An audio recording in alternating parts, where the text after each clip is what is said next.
Captain Minho pressed his face against the small window of the shuttle and watched as they broke through the thick purple clouds surrounding the alien world below. His heart was beating fast. After 3 years of planning, humanity was finally making contact with the Karathi people. This was the moment that would change everything. 5 minutes until landing, called out their pilot, Jae-min, from the front of the ship. His voice was calm, but Minho could tell he was nervous too. Everyone was nervous.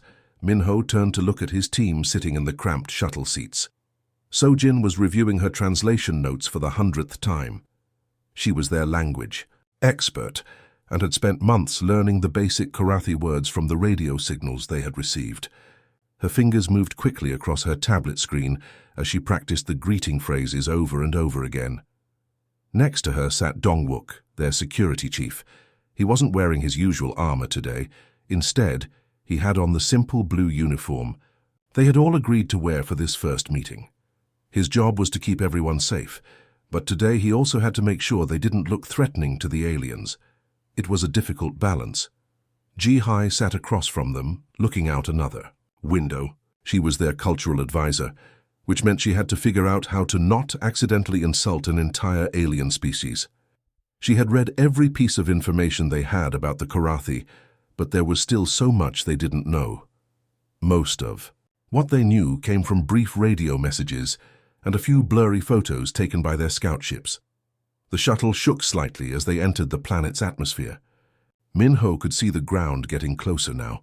Strange purple trees covered most of the landscape, and he could make out what looked like tall white buildings in the distance. Everything looked so different from Earth. "Remember," Minho said to his team, "we're here to learn, not to judge. The Karathi agreed to meet with us, which means they want to be friends. Let's not mess this up." Sojin looked up from her tablet. "Their leader is called High Speaker Veltara. She's supposed to be very wise and has lived for over 200 years. Oh, and remember, they're much taller than us. The average Karathi is about 7 feet tall." "Great," mumbled Dongwook. "I'm going to feel like a child standing next to them." Ji-hai smiled. "From what we know, they wear these beautiful long robes for important ceremonies. The messages we received mentioned that clothing is very important in their culture. It shows respect and status." The shuttle began to slow down as they approached the landing pad. Through the windows they could see a group of tall figures waiting for them. Even from this distance, Minho could tell the Karathi were impressive beings. They stood perfectly still like statues, wearing long dark robes that moved gently in the wind. "This is it," Minho said quietly. "Humanity's first real conversation with an alien species. Let's make it count." The shuttle touched down with a soft bump. Jae-min shut off the engines and suddenly everything was very quiet. Minho could hear his own breathing and the nervous shuffling of his team getting ready to step out onto an alien world.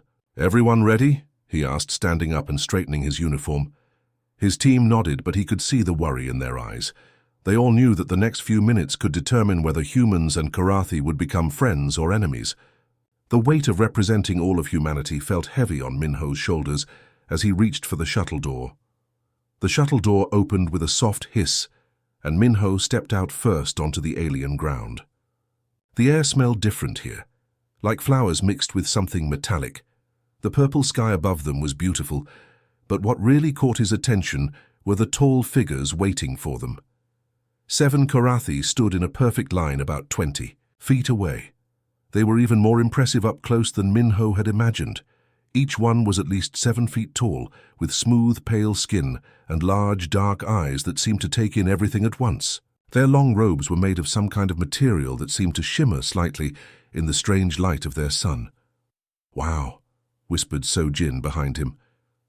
"They're magnificent." The humans walked slowly toward the waiting aliens, trying to look confident even though Minho's legs felt shaky. He had practiced this moment 1,000 times in his head, but now that it was really happening, his mind went blank. The Karathi in the center, who appeared to be their leader, raised one long arm in what looked like a greeting. Minho raised his arm back, hoping he was doing it right. So far, so good. Then something unexpected happened. 4 of the Karathi were females, and they all stepped forward at the same time. Without any warning, they reached down and lifted the bottom edges of their dark robes up to about knee height. Underneath, Minho could see their legs glowing with the most beautiful blue-green patterns he had ever seen. The light seemed to pulse gently, like a heartbeat, and the designs were incredibly complex, like living tattoos that moved and swirled across their skin. The human team froze completely. Minho felt his face getting hot. He didn't know where to look. Was this some kind of religious ceremony? Were they supposed to look at the patterns or look away? Nobody had mentioned anything like this in their preparation meetings. So Jin made a small choking sound beside him. Dong-wook was staring at the ground, like it was the most interesting thing he had ever seen. Ji-hai was opening and closing her mouth like a fish, clearly as confused as the rest of them. The Karathi females held their robes up for what felt like forever, but was probably only 10 seconds. They seemed to be waiting for something. Their large eyes looked expectant, hopeful even. But the humans just stood there completely lost. When the humans didn't do anything in response, the females slowly lowered their robes back down. The beautiful glowing patterns disappeared from view. Minho noticed that their expressions changed from hopeful to confused, and then to something that looked like disappointment. That's when the 3 male Karathi stepped forward quickly. They were talking to each other in their own language, and even though Minho couldn't understand the words, he could tell they were upset. Their voices had an urgent, worried tone that made his stomach sink. One of the males pulled out a small device that looked like their version of a translator. He spoke into it rapidly, and after a moment a mechanical voice said in English, "Where is your truth showing? Why do you hide your marks from us?" Minho looked at his team helplessly. Truth showing? Marks? What were they talking about? Another male spoke into his translator, and it said, "Do you not trust us? Are we not worthy of seeing your life patterns?" The confusion was getting worse by the second. Minho could see that the Karathi were becoming more agitated. Some of them were backing away slightly, and their body language suggested they felt insulted or rejected. "I'm sorry," Minho said, stepping forward with his hands raised peacefully. "We don't understand. We want to show respect, but we don't know what you're asking us to do." The lead female, who must be High Speaker Veltara, tilted her head and studied Minho with those large, intelligent eyes. She said something to her translator, and it responded, "You truly do not know the greeting of trust." Ambassador Haewon stepped forward quickly, her diplomatic training kicking in as she saw the situation falling apart before her eyes. She had arrived on the planet just an hour before the greeting ceremony, and now she was watching humanity's first contact with an alien species turn into a disaster. "High Speaker Veltara," she said, bowing deeply in what she hoped was a respectful manner. "Please forgive us. We are new to your ways, and we don't want to cause any offense. Can you help us understand what we should have done?" The tall alien leader looked at Haewon for a long moment. Her large, dark eyes seemed to be studying the human woman, trying to figure out if she was being honest or just making excuses. Finally, she spoke into her translator device. "Your people came here asking for friendship," the mechanical voice said, "but when we show you our most sacred greeting, you turn away like we are something shameful. How can we trust those who will not share truth with us?" Haewon felt her heart sink. She could see the other Karathi nodding in agreement with their leader. Some of them were whispering to each other, and even without understanding their language, she could tell they were not happy. "We want to share truth with you," Haewon said desperately. "We just don't know how. On our planet we have different customs. Please give us a chance to learn." But it was too late. High Speaker Veltara made a gesture with her hand, and the entire Karathi delegation began backing away. They moved together, like they had practiced this many times before, their long robes flowing as they turned toward a large white building behind them. "We will discuss this matter among ourselves," Veltara's translator announced. "You will wait here." The humans watched helplessly as the 7 tall aliens walked away from them, leaving them standing alone on the landing pad. The purple sky above them suddenly felt cold and unwelcoming. "Well, that went well," Dong-wook muttered sarcastically. "This is bad," Minho said, running his hand through his hair. "Really bad. We've been here for 10 minutes, and we've already insulted them."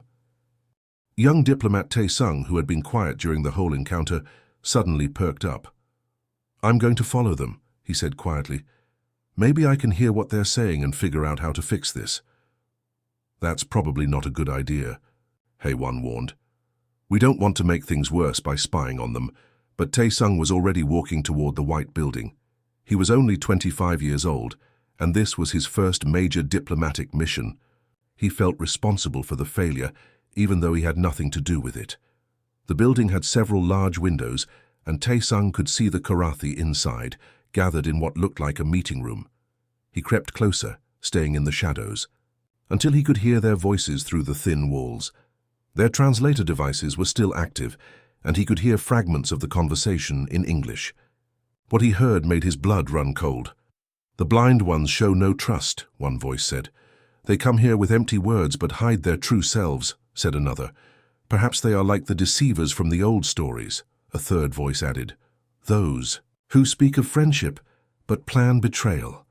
Tae-sung pressed closer to the wall, straining to hear more.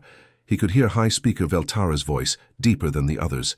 "For 300 cycles, we have used the truth-showing to know who can be trusted," she was saying.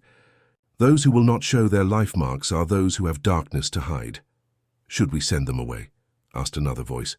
"The Council will not be pleased if we form an alliance with beings who cannot show honesty," Veltara replied.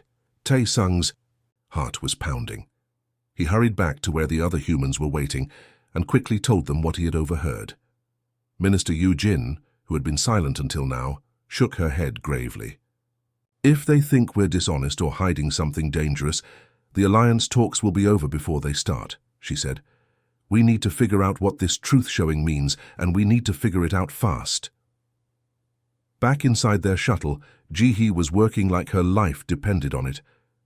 Her fingers flew across her tablet screen as she pulled up every piece of video footage they had recorded during the greeting ceremony. The small shuttle felt cramped, with all 6 humans crowded inside, but nobody wanted to go back outside where the Karathi might see them. Okay, Ji-hee muttered to herself, rewinding the video for the 10th time. "There has to be something we're missing." She had zoomed in on the moment when the Karathi females had lifted their robes. The glowing blue-green patterns on their legs were clearly visible in the recording, and Ji-hee studied them carefully. At first glance, they looked like beautiful decorative tattoos, but the more she stared at them, the more she realized there was something different about them. "Arya, run a pattern analysis on these markings," she said to her AI assistant. The computer's calm voice responded immediately. "Analysis complete. The patterns show consistent mathematical structures. They appear to follow a coding system rather than artistic design." Ji-hee's eyes widened. "A coding system, like a language?" "The patterns contain repeating sequences and hierarchical structures similar to genetic markers or biographical data storage," Arya explained. "Wait, what?" Minho said, looking over Ji-hee's shoulder at the screen. "Are you saying those glowing things on their legs are like information?" "That's exactly what I'm saying," Ji-hee said excitedly. "Look at this." She pointed to different sections of the patterns on the screen. "See how this part is the same on 2 different Karathi, but this section is completely unique. It's like they're carrying around personal data files written on their skin." Meanwhile, Sojin was hunched over her own tablet on the other side of the shuttle. She had been listening to the audio recordings of the Karathi conversations, playing them back at different speeds and trying to pick out individual words. "I keep hearing the same words over and over," she said, adjusting her headphones. "There's this one word that sounds like vel marka that they use a lot when they're talking about us." "What does it mean?" asked Hae-won. Sojin frowned, checking her translation database. "The closest I can get is life marks, or maybe soul writing. And there's another word, theknal sho, which seems to mean truth showing or honest revealing." "Life marks," Ji-hee repeated slowly. "That makes perfect sense. Arya, what if these patterns are literally their life stories written on their bodies?" The AI processed this for a moment. Hypothesis supported by evidence. If the patterns represent biographical information, the greeting ritual would be equivalent to sharing personal identity and history. Dongwook, who had been quietly listening, suddenly spoke up. "So when they lifted their robes and showed us those patterns, they were basically handing us their ID cards and life stories." "More than that," Ji-hee said, getting more excited as the pieces fell into place. "They were showing us the most personal, intimate details about themselves, their families, their achievements, their entire lives written in light on their skin. and we just stood there and looked away, Tae-sung said miserably. No wonder they think we don't trust them. So Jin pulled off her headphones. It gets worse. I've been analyzing their tone and word choices. When they say velmarka, they use the same emotional inflection that humans use when talking about their children or their most treasured possessions. How you mean those patterns aren't just information? Minho said slowly. They're sacred to them. Exactly, Sojin nodded. And there's something else. I keep hearing them use a word that translates to the hidden ones or those who conceal. That's what they're calling us now. The shuttle fell silent as everyone absorbed this information. They had accidentally committed what might be the worst cultural mistake in human history. Wait, Ji-hai said suddenly, staring at her screen. Kirya, analyze the movement patterns in these markings. Are they static or do they change? The patterns show dynamic properties. They pulse, shift, and respond to what appears to be emotional or physiological states. They're alive, Ji-hai whispered. The patterns are actually alive and reactive. When the Karathi showed them to us, the markings were probably responding to their emotions in real time. We were seeing their actual feelings written in light. And we looked away from all of that, Haewon said quietly. We rejected the most intimate gift they could possibly offer. 3 hours had passed since the disastrous greeting, and Minho was starting to think their mission was completely ruined. The humans had been sitting in their shuttle, trying to figure out how to fix things, when a soft knock came at the door. Dongwook immediately reached for his weapon, but Minho stopped him. Wait, he said quietly. Let's see who it is first. Minho opened the shuttle door carefully and was surprised to see an elderly Karathi standing outside. This one was different from the others they had met. She was shorter, maybe only 6.5 feet tall, and her dark robes were decorated with silver threads that caught the light. Her large eyes looked kind, not angry like the others had been. I am Elder Nalvera, she said through a small translator device hanging around her neck. May I speak with your leader? Minho stepped outside, his heart beating fast. I'm Captain Minho. I lead this mission. The elderly alien studied his face for a moment, then surprised him by sitting down on a nearby stone bench. She patted the space next to her, inviting him to sit as well. Your people are very confused, she said gently, and my people are very hurt. But I think both sides want the same thing. Friendship, am I right? Minho sat down beside her, feeling like a child next to her tall frame. Yes, absolutely. We want to be friends. We just don't understand what we did wrong. Elder Nalvera was quiet for a long time, looking up at the purple sky. Finally, she spoke again. Tell me, Captain Minho, what do you humans do when you want to show someone that you trust them completely? Minho thought about it. We might tell them our secrets, or show them something precious to us. We might introduce them to our families. Exactly, the elder said, nodding. You share what is most important to you. For my people, the most important thing we possess is our velmarka, our life marks. She paused and looked down at her own legs hidden beneath her robes. These patterns you saw today are not decorations, she continued. They are our history, written in living light on our skin. Every Karathi is born with basic patterns that show their family line. As we grow and achieve things in life, new patterns appear. When we have children, new lights join the display. When we do something brave or wise, the patterns grow more complex. Minho listened carefully, starting to understand just how badly they had messed up. The patterns tell everything about us, Elder Nalvera explained. Where we come from, what we have accomplished, who our parents and grandparents were, even our failures and mistakes. Nothing is hidden.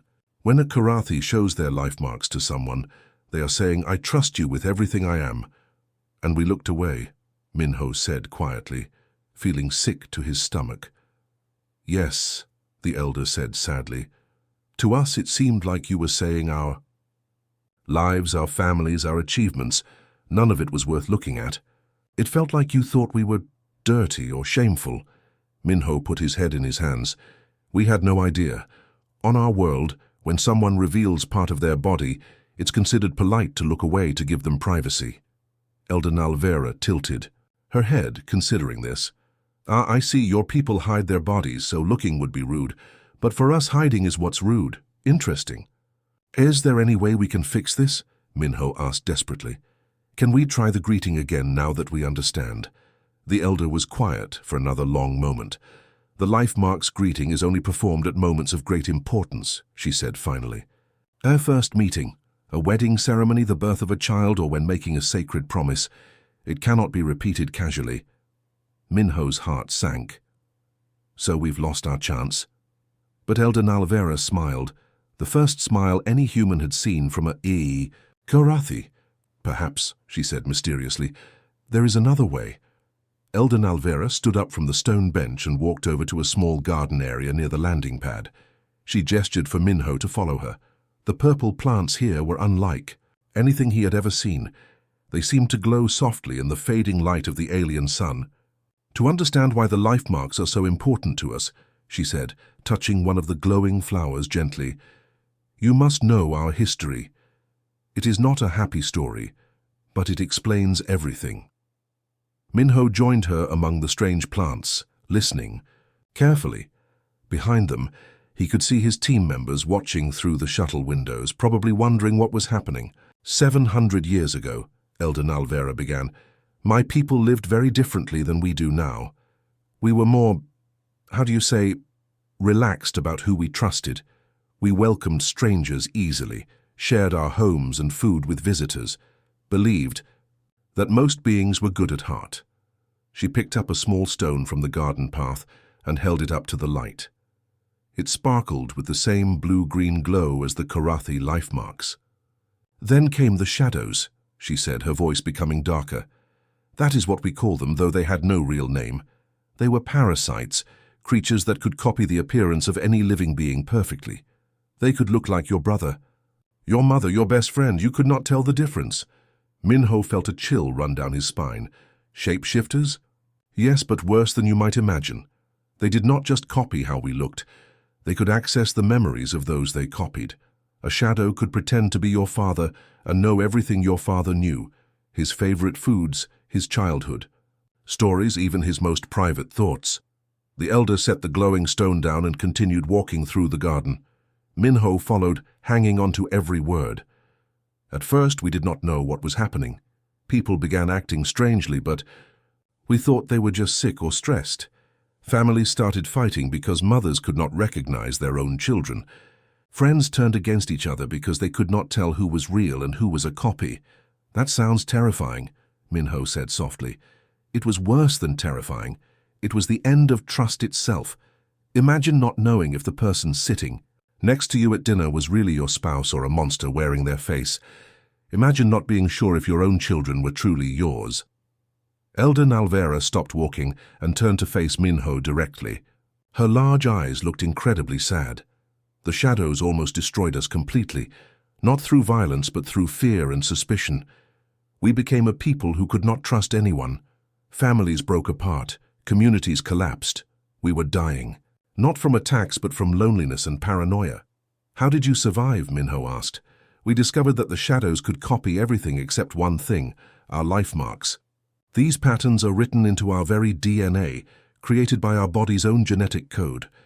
No parasite could replicate them because they are part of our biological essence. The elder pulled up the edge of her robe slightly, revealing just a small portion of the glowing patterns on her ankle. Even this brief glimpse was breathtaking. The lights pulsed with their own rhythm like a living heartbeat. Once we learned this, the life marks became our salvation. When someone approached your home, you would ask them to show their marks. Only real Karathi could display the true patterns. The shadows might look exactly like your neighbor, but they could not make their legs glow with the proper life story. She lowered her robe again and looked directly into Minho's eyes. This is why showing life marks became our most sacred greeting. It means, I am real, I am who I claim to be, and I trust you enough to prove it. For 700 years, this greeting has been our way of saying I am not a shadow, and I believe you are not one either.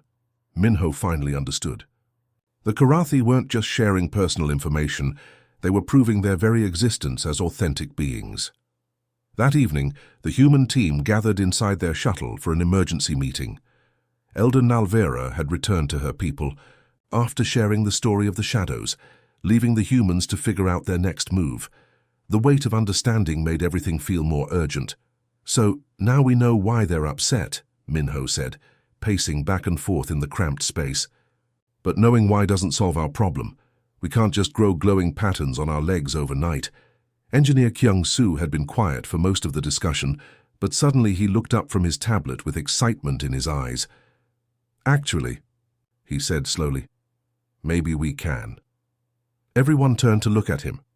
Kyung-soo was the practical one on the team, not usually given to wild ideas. "I've been thinking about this ever since we learned what the life marks really are," he continued. "We have nanotechnology that can create temporary bioluminescent displays on human skin. It's completely safe. We use similar tech for medical monitoring back home." So Jin raised an eyebrow. "You mean like temporary tattoos that glow?"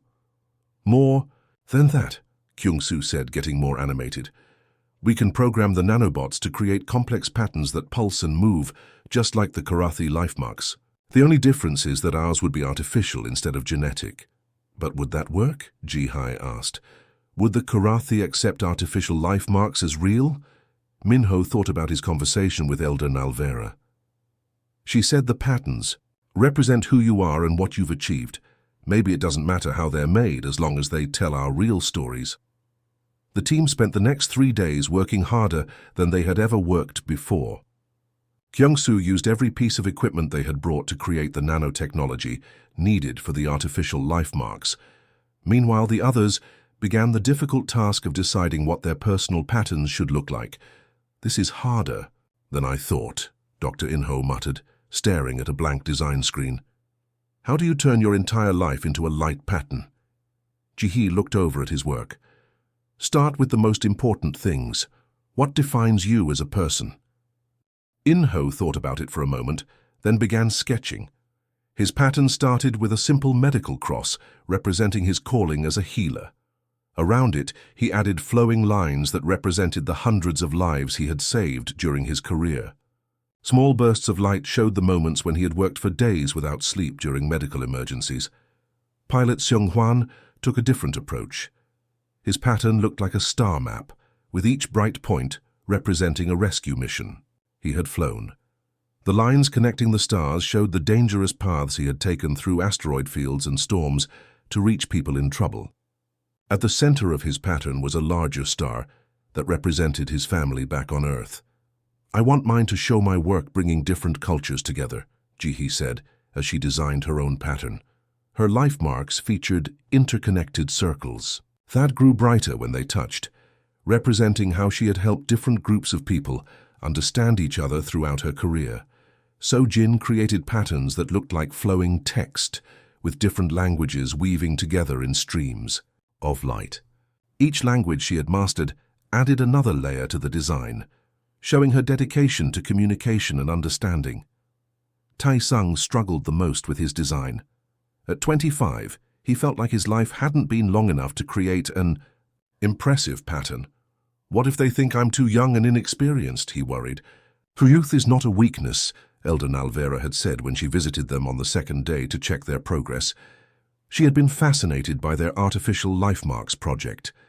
"Young patterns are beautiful because they show potential and hope for the future." Encouraged by her words, Tae-sung designed patterns that represented his dreams and goals rather than just his achievements. His life marks showed his dedication to peace and his hope of building bridges between different species across the galaxy.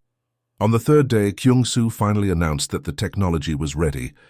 "The nanobots will last for about 6 hours once activated," he explained. "They'll create patterns that pulse with your heartbeat and respond to your emotions, just like real Karathi life marks." Minho looked at his team, each holding a small device that would paint their life stories in light on their skin. "Are we really going to do this?" he asked. "Are we really going to give ourselves alien tattoos and hope it works?" "It's not about the tattoos," Ji-hai said firmly.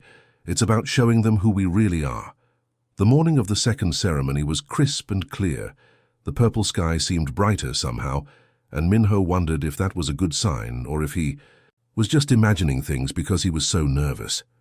His team had spent the last hour applying the nanotechnology to their legs, and now each of them carried artificial life marks, that glowed softly beneath their uniform pants. Elder Nalvera had convinced the other Karathi to give the humans one more chance. "They are trying to learn our ways," she had told them. "Perhaps we should see what they have learned." This time the ceremony was taking place in a beautiful circular courtyard surrounded by those strange glowing plants. 7 Karathis stood in a semicircle, just as they had 3 days ago. But their body language seemed less hostile now.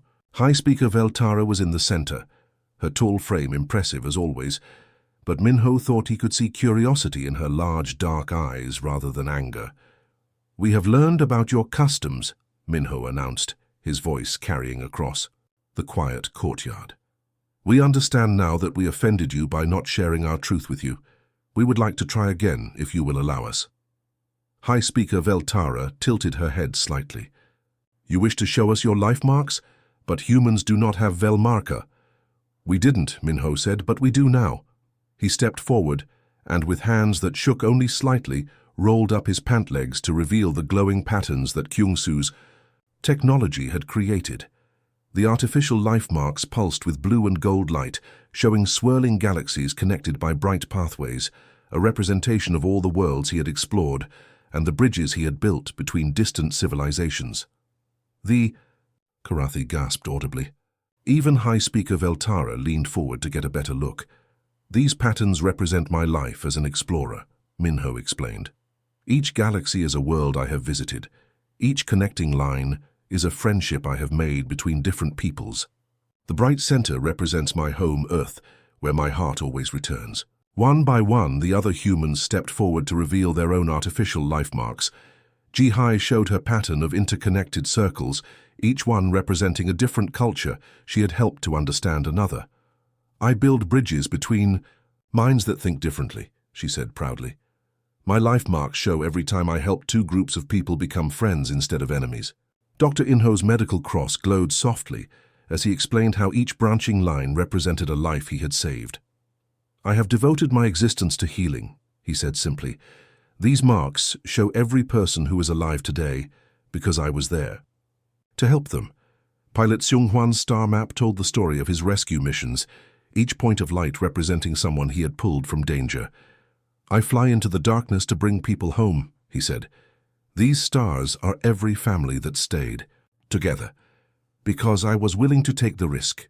Sojin's flowing text patterns shifted and changed as she spoke, showing the beauty of different languages coming together. "Words can divide people or unite them," she explained. "My marks show how I use language to create understanding instead of confusion." Young Taesung was last, and Minho could see that he was nervous as he revealed his patterns of potential and hope. "I know I am young," he said quietly, "but these marks show my dreams for the future. Every light represents my promise to work for peace between all the peoples of the galaxy." When he finished speaking, the courtyard was completely silent. Minho held his breath, wondering if their gesture had been enough. Then something amazing happened. High Speaker Veltara stepped forward and, without hesitation, lifted her own robes to reveal her natural life marks. The patterns were incredibly complex, showing centuries of wisdom and achievement, and they pulsed with warm, welcoming light. "You honor us," she said, and Minho was shocked to see tears running down her tall, elegant face. "You took our custom and made it your own. You showed us not just your achievements, but your hearts." Around the courtyard, the other Karathi were also showing their life marks, and many of them were crying tears of joy. The formal ceremony had become something beautiful and spontaneous, a true sharing between 2 species who were learning to trust each other. 6 months later, Minho stood in the same courtyard where everything had almost gone wrong. But today felt completely different. The space was filled with both humans and Karathi, all wearing special ceremonial robes that had been designed together by both species. The purple sky overhead seemed to sparkle with excitement. Today was the day they would officially become allies, but not in the way anyone had originally planned. "Who would have thought," Jihai whispered to Minho as they waited for the ceremony to begin, "that our biggest mistake would lead to our greatest success?" She was right. What had started as a cultural disaster had become something beautiful and unique. Over the past months, humans and Karathi had worked together to create an entirely new kind of alliance ceremony, one that honored both species' ways of showing trust and commitment. High Speaker Veltara stood at the center of the courtyard, but she wasn't alone. Beside her stood Ambassador Haywon, and together they would lead the ceremony. Both women had become close friends over the months of planning, despite being from completely different worlds. Today, Veltara announced, her translator device, carrying her words to everyone present. We do not sign papers or make speeches. Today we share stories. The ceremony they had created was called the Exchange of Living Histories. Instead of signing documents that would sit in filing cabinets, humans and Karathi would literally share pieces of their life stories with each other. The Karathi participants stepped forward first, revealing their natural life marks as they had done for centuries. But this time they did something new. Using technology that Kyung-soo had helped develop, they were able to project copies of their glowing patterns into the air above them, creating beautiful holographic displays that everyone could see and appreciate. Elder Nalvera was first, and her life marks told the story of someone who had lived through the time of the shadows and helped rebuild her civilization afterward. The projected patterns showed her work as a teacher and peacemaker, with special brightness around the sections that represented her role in welcoming the humans. Then it was the humans' turn.